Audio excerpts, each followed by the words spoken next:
Now, here's Ed Bernstein. My guest today is a man who has excelled on the court, and I don't just mean the basketball court, but I also mean the United States Supreme Court, Spencer Haywood. It is such a pleasure to have you here.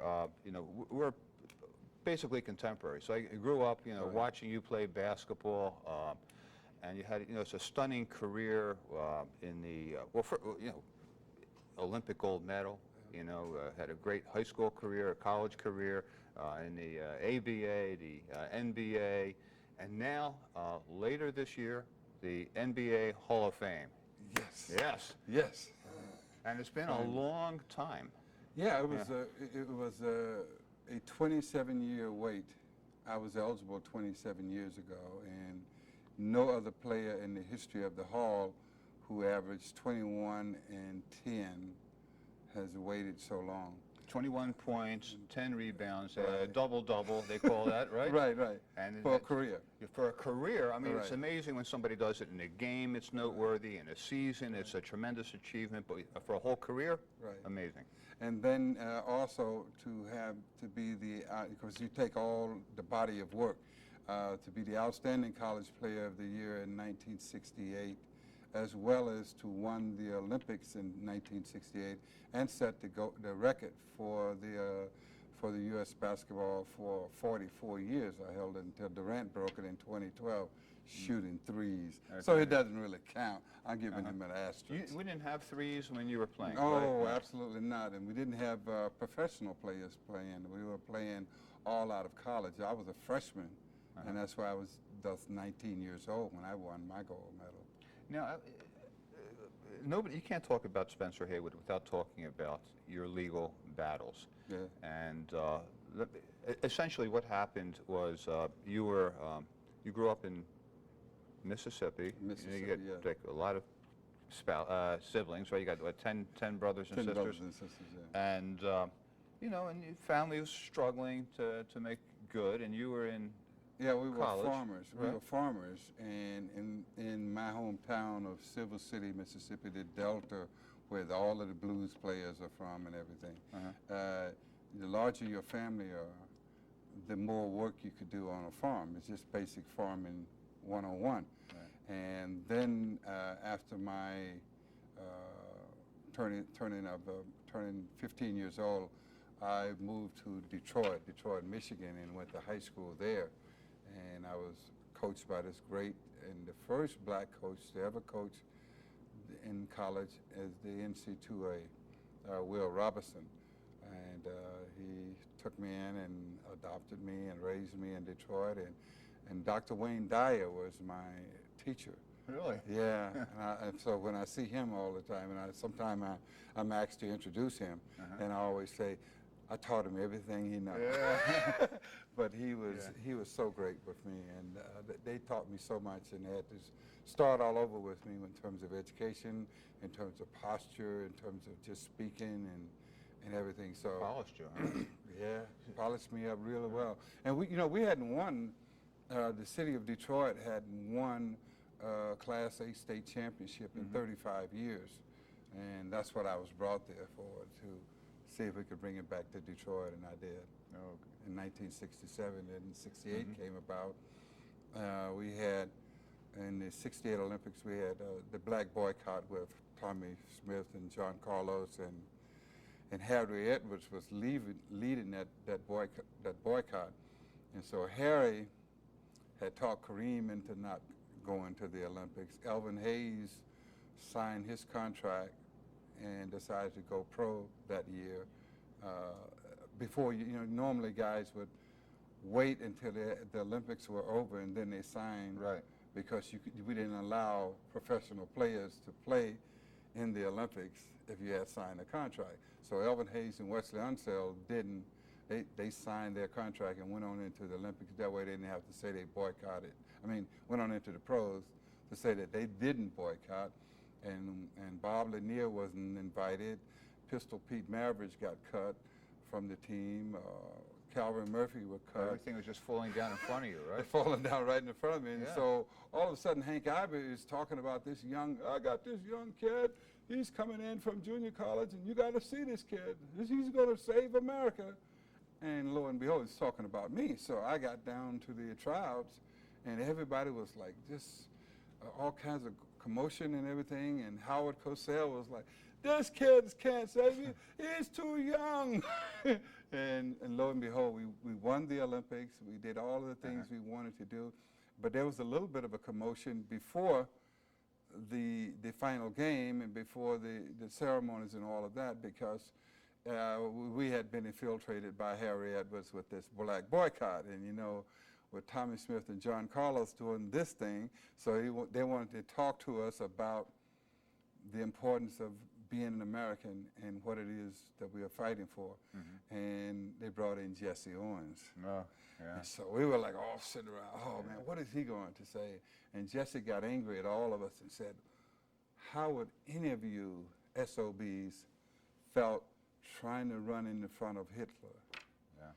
So we were like, okay, let me put my shoes on. This is Mexico. Yeah, right? this is Mexico. Not Yeah, Berlin, right? I know, but this is Mexico. But it was like this whole commotion going. So we just put on our gear and said, "Oh man, Put it in perspective for put it you. in real perspective for us." And we won the gold. And boy, what a tremendous day! I mean, to have that flag draped around your shoulder, and you did it for America. Because we wasn't expected to win. You know, we were the first team that was going to lose.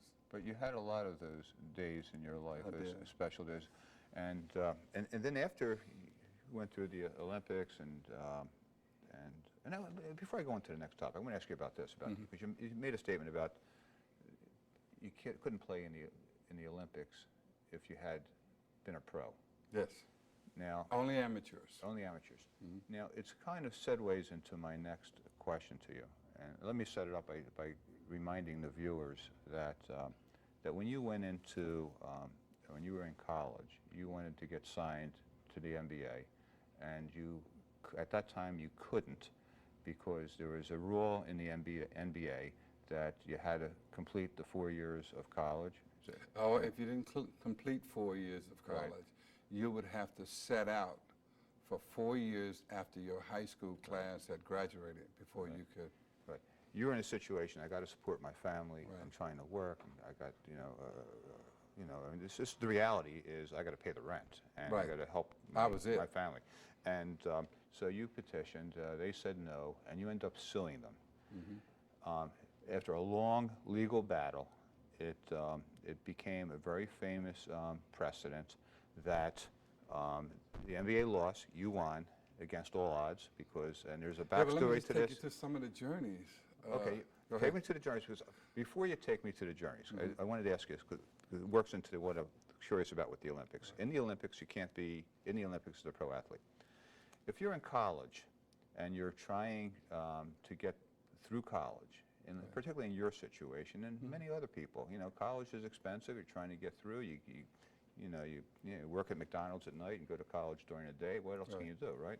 So,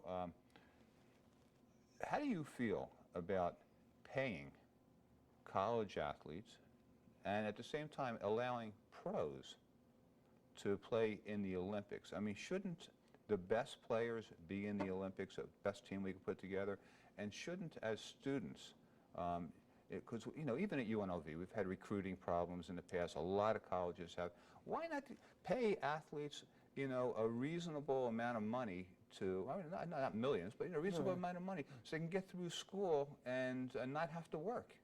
Yeah, well, what I did was, okay, when I came back to the University of Detroit, I was recruited by Governor Romney to come back to the University of Detroit because we had the riots. His father. Not his father. His father. Not His father? Or George Romney. Oh, yeah, George, right. Not Mitt.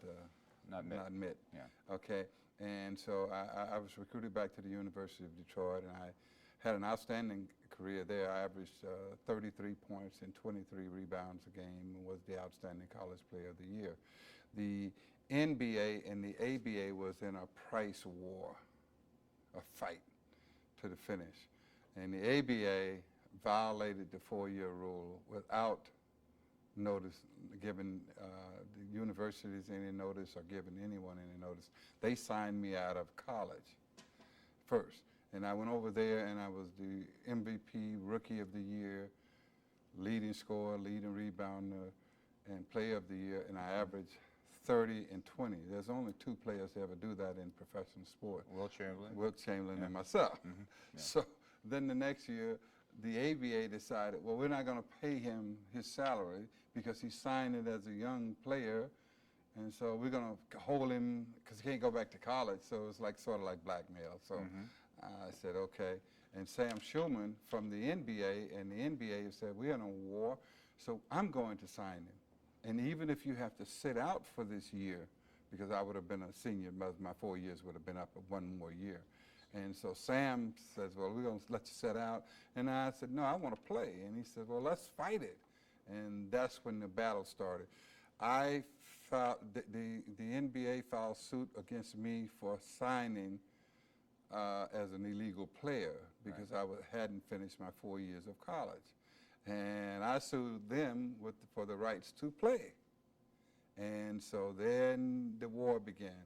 And the first game I walked out on the floor, it says, they had an injunction. They slammed me with an injunction. Served you at on the the game. floor. On the floor. Getting When ready to play. I'm warming up and getting ready to play, and they call out, ladies and gentlemen, we have an illegal player on the floor, number 24, and this guy must be escorted off the floor Welcome to the gallows. Welcome to the NBA. Yeah, welcome to the NBA. So I walked off, and so I was like, well, what am I going to do? So my team of lawyers, Frank Rothman, Governor Pete Brown, and Jack Quinn and all of them, they got together and said, we got to get an injunction for the next 10 days. So we squabbled around in the lawyer's office and trying to come up with a plan.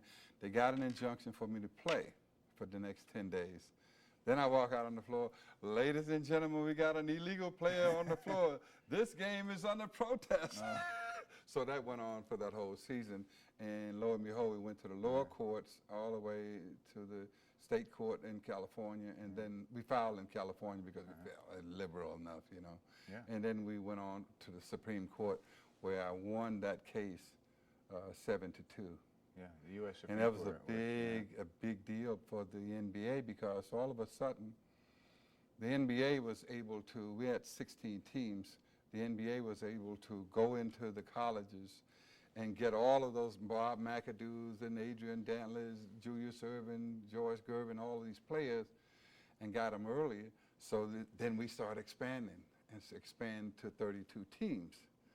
And also those players were able to then, help their families and give them a rescue, which I had did because my case was based upon the idea that my mother was still picking cotton for $2 a day in Silver City, Mississippi, and her back had went out, so she was picking from her knees, just crawling and picking cotton. So the courts looked at me and said, oh my God, you can't stop a person from making a living in America.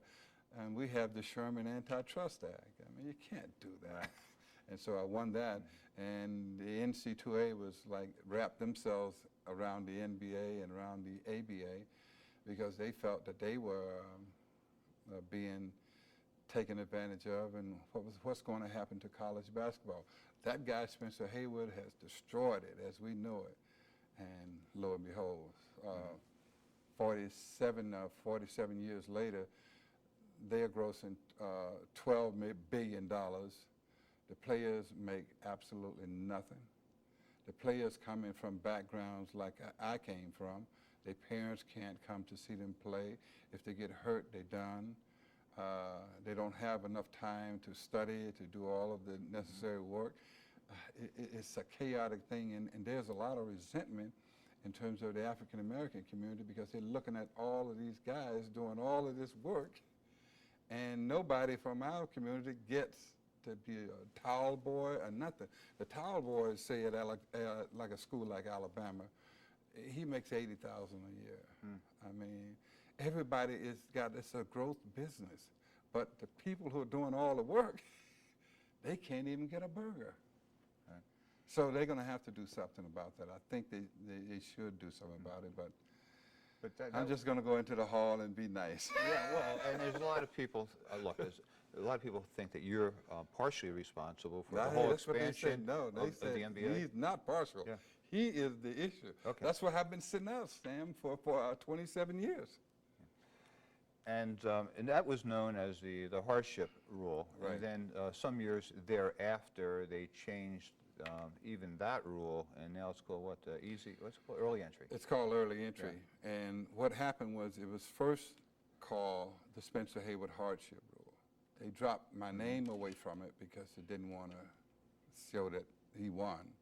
So later on, we had a guy from the Phoenix Suns. His father was an oil man.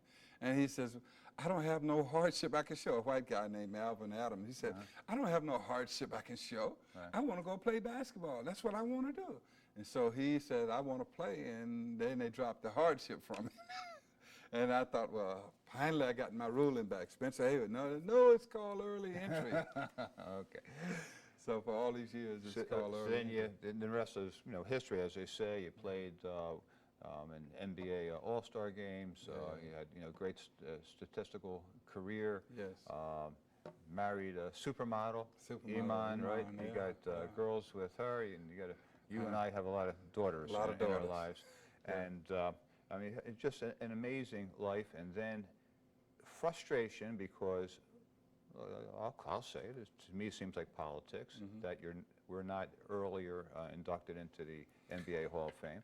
And but now, finally, after a lot of years of waiting, you are being inducted into the NBA Hall of Fame. And of all the things, and let me the call to that you got to play on the Olympics, the winning the Olympics. And the Lakers, we won the championship there. Winning the Lakers. championship. The MVP of the league. Right, all the All-Star games, getting into the Hall of Fame. What's the most memorable of those instances for you? The Olympics. The Olympics, yeah. Yeah, America. And it was a turmoil time. We had a lot of turmoil going on. We had the riots in '67, '68, and we had the black boycott of the Olympics and everything. So it was just, and it was where people got a chance to see me play for the first time, and they said, yeah, this is the real deal. And, let me just say one thing about the hall and everything. Ed, I go over it, and I'm a good spiritual person, and I love, God. If it had to happen on my time, I don't know. Yeah. If it had to happen on their time, I don't know. But it happened on this time, which is on God's time, which is right on time. And it is nothing more beautiful than to see Chris Paul, LeBron James, all of these people have this pouring of love now for me, like, wow, we finally know who this guy is, who made, for a guy like LeBron, because an audience would say, what did he do for LeBron, okay? LeBron got an added 4 years into his pro career. That's $100 million. Same thing with Kobe, $100 million. Chris Paul, $75 million. Steph Curry, $75 million. Dirk Nowitzki, another $100 million. So that's what I've done for them individually, but it's just to see the feeling and the joy of them, of me finally getting out of the rat hole. It's a blessing, and I must say that God is in control of all of it, because it's definitely not mine. You've had an incredible life, and I got to say that you did write a book at one time, right? The Rise, the Fall, the Recovery. Yeah. Because you did fall on some hard times. Well, I fell on a hard time in Los Angeles when I was with the Lakers. I got involved in cocaine, and I got high that year. Right. And I saw my game go from 26 and 12 all the way down to the end of the season to 7 and 5. And it was just a wreck. And then I had to go into treatment. I had to get recovery. I found recovery, and my life has been good. But that's just part of, we all going to have bumps. It's how well you get up from them. That's life, And this was in 1980 when everybody thought, well, cocaine is non-addictive, it's okay. It's like a lot of the things that you see now, and that's currently with my young daughters. I tell them, I try to put them on the edge about what life is about. You know, we only have a minute left, and Oh. I can go on forever, Okay. but I want to ask you, just one final question. Well, there's a new book coming. Okay, that's Okay, great. that's I'll a look great forward book, to that. yes. But, it seems for many athletes and many celebrities, you have this incredible high in your life, great career, and then when it's over, when you can't play anymore, your life changes. What advice would you have for any athlete, any film star, anybody, any celebrity? Anybody. Yeah. Be active. First, take care of your temple, your body, your mind. And secondly, I was able to move into another career as a developer, and I developed the Smith Center, the Children's Museum, the old theater here at the Bellagio, the Army Reserve Center out in Sloan. I mean, I just stay active. I play a lot of golf, I eat proper, and I pray a lot. All right, and hey, thank you so much, Spencer. Our next guest is Rich Natoli. He's out there practicing your voice, because I think he's going to come here and try to do you. I hope so. Anyway, Rich. I'm waiting. Hey, well, congratulations on the NBA Hall of Fame, and we'll be right back. Thank you. Time can change many things, but what doesn't change is our commitment to serve you. So if you've been injured in an accident, or if you need help in your Social Security or workers' comp case, we can get you the best possible result. Enough said. Call Ed. EdBernstein.com.